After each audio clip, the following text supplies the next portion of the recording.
Muito boa noite, amigos queridos. Sejam bem-vindos mais uma vez ao nosso Evangelho no Lar. E vamos pedir nesse momento que nosso Mestre Jesus se faça presente entre nós, nos dando orientação segura, nos ajudando a enxergar o caminho que a gente deve palmilhar, ajudando a acalmar o nosso coração perante as dificuldades do dia a dia, aos momentos pelos quais nós passamos, que são ensinamentos, que são algumas provas, que a gente conte com a certeza e a segurança de que nós estamos já sempre sob a proteção do nosso Pai maior que é Deus, que a gente saiba entender e aceitar essa proteção, buscar o socorro necessário, como fazemos aqui nesse momento. Que os amigos da pátria espiritual nos auxiliem na busca pelas mensagens, mas também na compreensão das mesmas, para que a gente possa meditar, refletir e aos poucos aprendendo a colocar em prática os ensinamentos aqui recebidos. Que assim seja. O maior mandamento. Entretanto, os fariseus, sabendo que ele fizera calar aos saduceus, reuniram-se em conselho.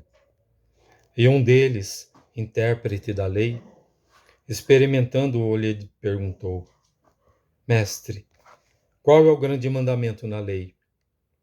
Respondeu-lhe Jesus: Amarás o Senhor teu Deus de todo o teu coração, de toda a tua alma e de todo o teu entendimento. Este é o grande primeiro mandamento. O segundo, semelhante a este, é: amarás o teu próximo como a ti mesmo. Destes dois mandamentos dependem toda a lei e os profetas. Mateus, capítulo 22, versículos 34 a 40. Tudo quanto, pois, quereis que os homens vos façam, assim fazei vós também a eles, porque esta é a lei e os profetas. Mateus, capítulo 7, versículo 12. Como quereis que os homens vos façam, assim fazei vós também a eles. Lucas, capítulo 6, versículo 31. Por isso o reino dos céus é semelhante a um rei, que resolveu ajustar contas com seus servos. E passando a fazê-lo, trouxeram-lhe um que lhe devia 10.000 talentos. Não tendo ele, porém, com que pagar, ordenou o Senhor que fosse vendido ele, a mulher e os filhos, e tudo quanto possuía, e que a dívida fosse paga. Então o servo, prostrando-se reverente, rogou: Sê paciente comigo e tudo te pagarei. E o senhor daquele servo, compadecendo-se, mandou-o embora e perdoou-lhe a dívida. Saindo, porém, aquele servo encontrou um dos seus conservos, que lhe devia 100 denários. E agarrando-o, o sufocava, dizendo: Paga-me o que me deves. Então o seu conservo, caindo-lhe aos pés, lhe implorava: Sê paciente comigo e te pagarei. Ele, entretanto, não quis. Antes, indo-se, o lançou na prisão até que saudasse a dívida. Vendo seus companheiros o que se havia passado, entristeceram-se muito e foram relatar ao seu senhor tudo o que acontecera. Então o seu senhor, chamando-o, lhe disse: Servo malvado, perdoei-te aquela dívida de toda, porque me suplicaste. Não devias tu, igualmente, compadecer-te do seu conservo, como também eu me compadeci de ti? E, indignando-se, o seu senhor o entregou aos verdugos até que ele pagasse toda a dívida. Assim também meu Pai Celeste vos fará, Se do íntimo não perdoardes cada um a seu irmão. Mateus, capítulo 18, versículo 23 a 35. Olá, meu nome é Vânia, eu sou uma das trabalhadoras da Casa dos Espíritos e gostaria de refletir um pouquinho com vocês sobre a mensagem lida pelo Sérgio agora há pouco e que é sobre um capítulo do Evangelho segundo o Espiritismo, que é amai o próximo como a si mesmo. Então, dentro dessas reflexões, a gente gostaria de falar então um pouquinho sobre esse ensinamento de Jesus, pois quando Jesus fala aos saduceus, que era um grupo de judeus que tinha uma espécie de seita naquela época, né? E que era um grupo muito materialista, não era apegado a ideias de Deus, nem nada disso, e também aos fariseus, que eram exatamente o oposto, eram os doutores da lei e que faziam a verificação do cumprimento dessas leis, mas de uma forma exterior, né? Eles, na verdade, eram bastante hipócritas e eles faziam essa fiscalização do cumprimento das leis, mas eles mesmos não seguiam tão a fundo os ensinamentos da Torá, e então era mais ou menos na condição do faço o que eu digo, mas não faço o que eu faço, né?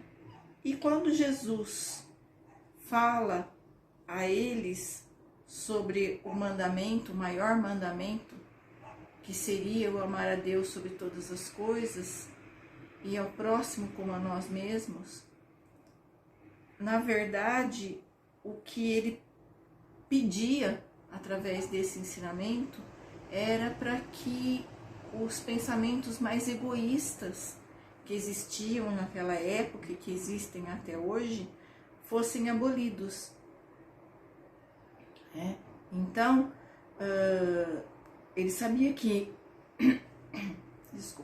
esses dois grupos tinham essas posturas, né, muito individualistas e muito materialistas, e com isso ele traz essa lição para que a gente possa repensar as nossas posturas. E como tudo que Jesus falou, isso vale até hoje. Até hoje nós temos a maioria da humanidade ainda com pensamentos muito materialistas, muito individualistas, e o amar o nosso próximo é uma condição para o nosso progresso, né? Então esse ensinamento Jesus trouxe muitas vezes, em muitas oportunidades ele já falou sobre isso, né? E mesmo antes da vinda dele, outros emissários que foram encaminhados para a Terra, como na Grécia, no Egito, na China, já existiam essas vertentes, né, de valorizar esse amor maior, esse amor ao nosso próximo, claro que paralelo ao amar a Deus, né? E ele mesmo foi o maior exemplo desse amor ao próximo, né? Ele não só nos ensinou, como também exemplificou tudo isso. E ele ensinou também que para essa lei do amor, a gente tem que utilizar da caridade. E da caridade no sentido mais amplo dela. Porque através da caridade nós vamos conseguir amar o nosso próximo. Porque a caridade prevê a benevolência com as criaturas, prevê a indulgência com a imperfeição que todos nós temos, o perdão, né, que muitas vezes escraviza os corações, né, acorrenta aquele que não perdoa, muito mais do que ao próprio irmão que não foi perdoado, né? Então, através dessas condições, a gente entende que o valor e a necessidade do amar ao nosso próximo. E ele fala amar o próximo como a si mesmo. E como a gente ama a gente mesmo? Muitas vezes a gente sente dificuldade nisso, né? A gente acha até mais fácil exercer essa caridade, tudo, do que o próprio amor a nós mesmos. Então, como que a gente faz? Na verdade, a gente inicia pelo respeito. A gente tem que se respeitar. A gente tem que buscar a evolução, sabendo que para isso a gente necessita de muito pensamento positivo, muitas orações, muita vigilância das ações, das palavras, dos pensamentos. E para que a gente consiga amar a nós mesmos, a gente tem que tirar de nós aquilo que não é digno de amor.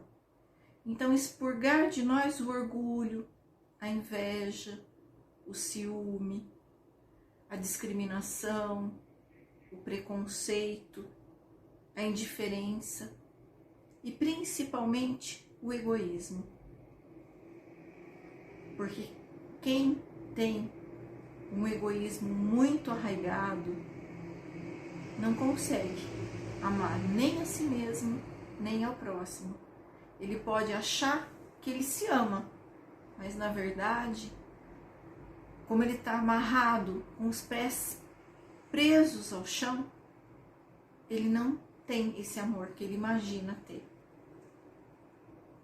Então, para nos amarmos, nós temos que fazer as nossas melhores escolhas, visando sempre o bem comum, visando o bem daqueles que estão próximos de nós, com tolerância, com paciência, e reconhecer que nós ainda trazemos imperfeições, ainda trazemos defeitos, mas cientes de que eles são temporários, porque nós estamos evoluindo e temos que buscar evoluir ainda mais rápido, com mais segurança e melhorar a cada dia as nossas ações e os nossos pensamentos. E assim passar a ver o outro com empatia, com amor, com carinho, da mesma forma como somos olhados por Jesus e pelo nosso Pai. Então, compreendendo tudo isso, conseguiremos trilhar esse caminho e buscar o cumprimento desse mandamento da melhor forma possível. Desejo a todos uma semana de muita paz, de muita luz, de muito amor e que Deus os abençoe. Obrigada. Pois bem, amigos queridos, essa foi a nossa leitura e a nossa reflexão de hoje. Que nosso Mestre Jesus nos oriente, nos auxilie, nos ajude a manter essas reflexões na cabeça, que a gente possa simplesmente não esquecê-las ou arquivá-las ou deletá-las, mas que a gente possa assistir novamente daqui 1, 2 dias, para meditar, para manter mais, fixar um pouco mais na memória, não é mesmo? Nesse momento, agradeçamos a Deus por estarmos aqui virtualmente juntos. Senhor, que o Senhor nos auxilie para que a gente seja um ser humano melhor, um pouco a cada dia, para que a gente se esforce intimamente, com afinco, para tentarmos ser o melhor pai, o melhor filho, o melhor cônjuge, o melhor funcionário, o melhor patrão, o melhor consumidor, o melhor motorista, enfim, o melhor samaritano, Pai. Que o Senhor proteja todos os nossos governantes, em todas as esferas de governo, em todas as nações.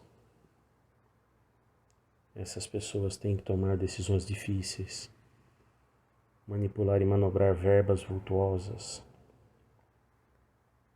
São situações que exigem muito compromisso, muita responsabilidade. Pai, proteja, Senhor, todos aqueles que sofrem a falta do alimento, a falta da medicina, a falta do medicamento, a falta do teto, a falta de água potável, Pai. Aqueles que sofrem a privação da liberdade, que não têm liberdade cultural, religiosa, política, liberdade de expressão. Aqueles que sofrem a opressão e a tirania. O Senhor é a alma de tudo que vive, Pai. Mas muitos de nós estamos com os olhos cerrados para o seu amor. Fortalece-nos nesse momento. Pai nosso que estais nos céus, santificado seja o vosso nome. Venha a nós e ao vosso reino. Seja feita, Senhor, a sua vontade e não a nossa, assim na terra como nos céus. O pão nosso de cada dia nos dai hoje. Perdoai as nossas múltiplas ofensas. Ensina-nos a perdoar a quem nos tem ofendido. Não nos deixes, Pai, cair mais uma vez em tentação. E livra-nos, ó Pai, da prática do mal. Que assim seja. E viva Jesus para todo sempre.